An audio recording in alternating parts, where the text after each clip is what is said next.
In an era where global politics seems more unpredictable than ever, a startling new development has captured the attention of millions across South Africa, the United Kingdom, and the wider world.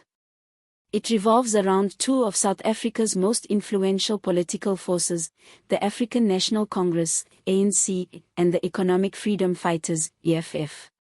These parties have long dominated South Africa's political landscape, sparking conversations, controversies, and ideological battles that have defined the nation's post-apartheid trajectory.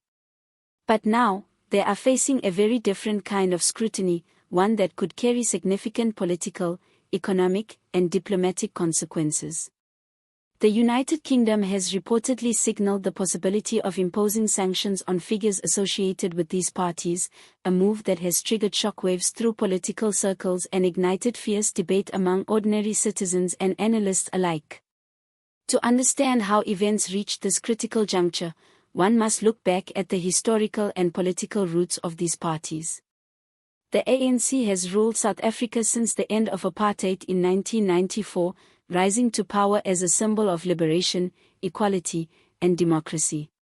Its legacy is inextricably linked to the struggle for freedom led by Nelson Mandela and other anti-apartheid heroes.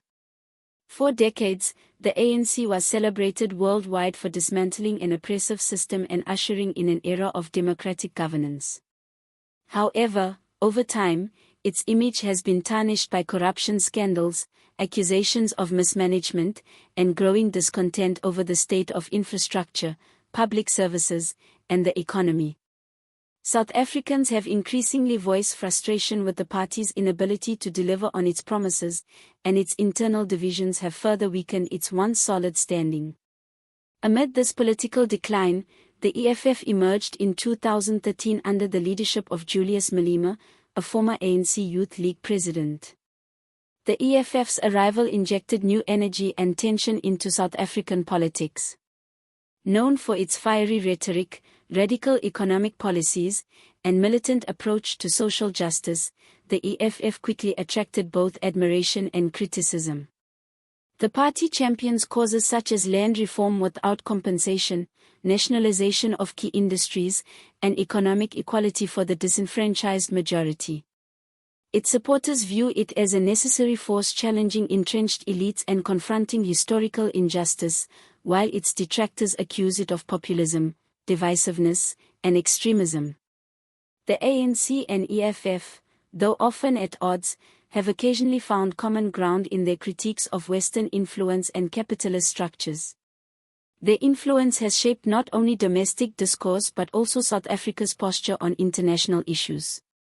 Recently, however, both parties have come under scrutiny for statements and actions that have alarmed British officials. According to reports, remarks made by members of the ANC and EFF concerning international relations, particularly involving the Middle East and Jewish communities, were deemed inflammatory and potentially anti-Semitic.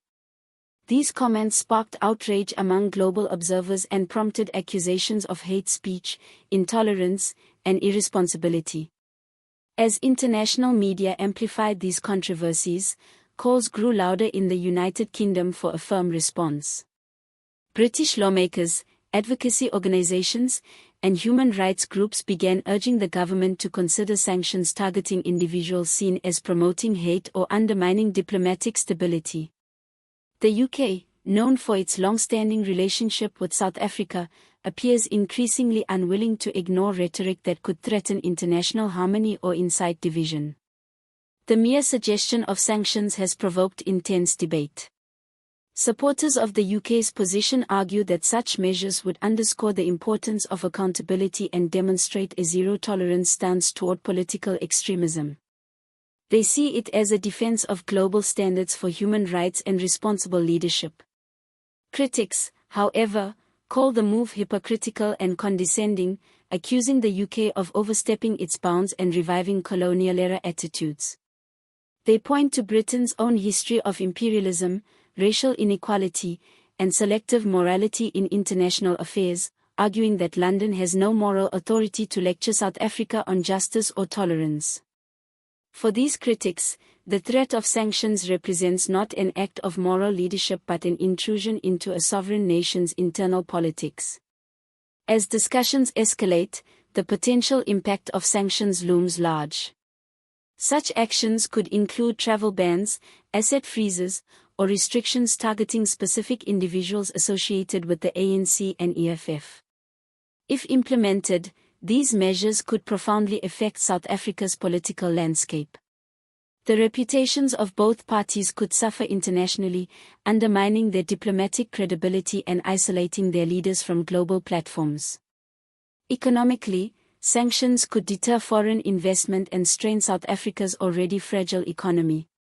Business leaders have voiced concerns that the country, already grappling with power shortages, unemployment, and economic stagnation, cannot afford further instability. Investors typically shy away from uncertainty, and any perception of political risk could deepen economic woes. Nevertheless, some South Africans welcome the idea of sanctions as a potential catalyst for reform. They argue that external pressure might push political leaders to reflect on their actions, embrace greater accountability, and adopt a more inclusive and diplomatic tone. They see this as an opportunity for the ANC and EFF to reaffirm commitments to equality and non-discrimination while addressing the internal challenges that have eroded public trust. Others warn that sanctions could backfire, fueling nationalist sentiment and giving demagogues new ammunition to frame themselves as victims of Western interference. In this view, punitive measures risk entrenching polarization rather than promoting progress. In response to the mounting controversy, the two parties have adopted contrasting strategies. Julius Malema and other prominent EFF figures have responded defiantly, rejecting all accusations and asserting that their remarks were misinterpreted or deliberately distorted by hostile media. They maintain that their criticism targets oppressive systems and foreign injustices, not particular communities. Their supporters applaud this defiance as a stand for free expression and sovereignty in the face of foreign pressure.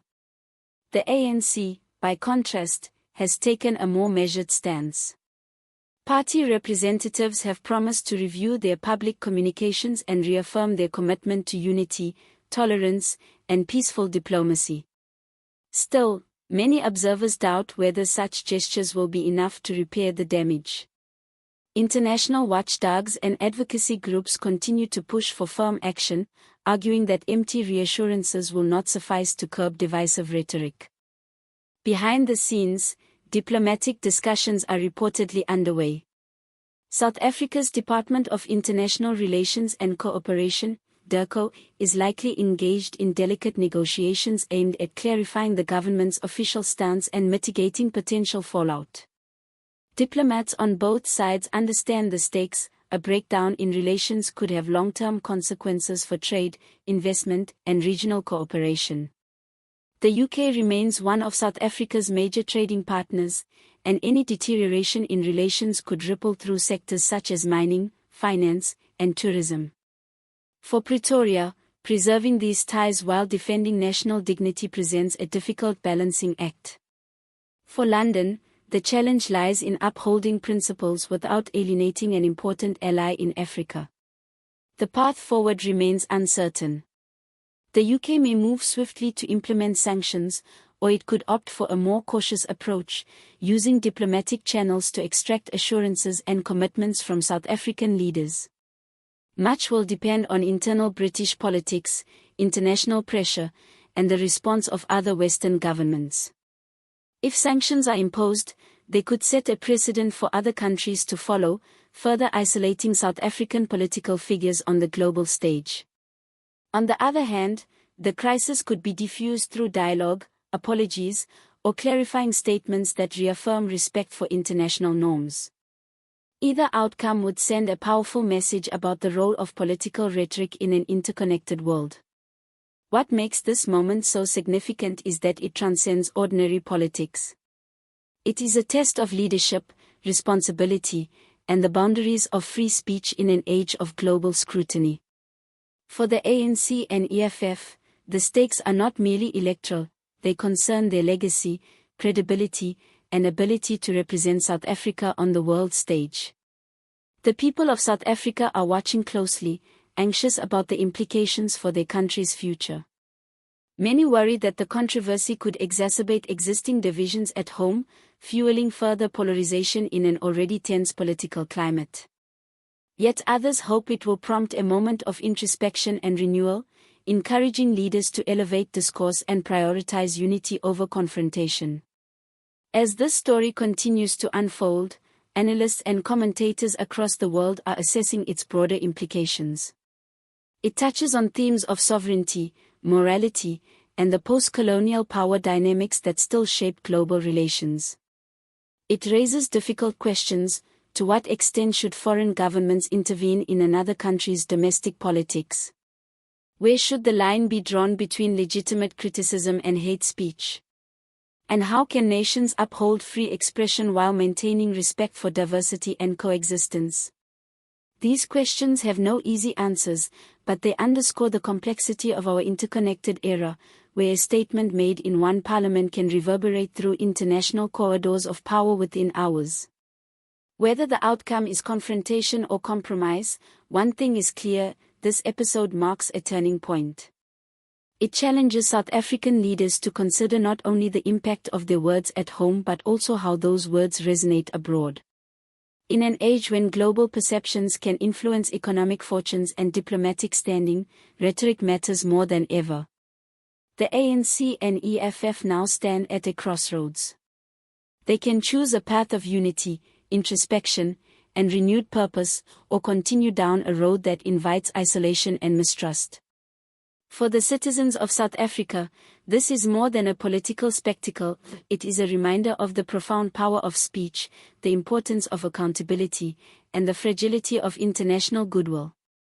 As the world watches, the decisions made in the coming weeks could shape South Africa's trajectory for years to come. Will the nation reaffirm its commitment to inclusivity and dialogue, or will it allow division and defiance to define its global image? The outcome will not only determine the fate of its political elites but also the broader narrative of a country still striving to fulfill the promise of its hard-won democracy. For now, all eyes remain fixed on Pretoria and London, waiting to see whether reason and reconciliation can prevail over rhetoric and retaliation.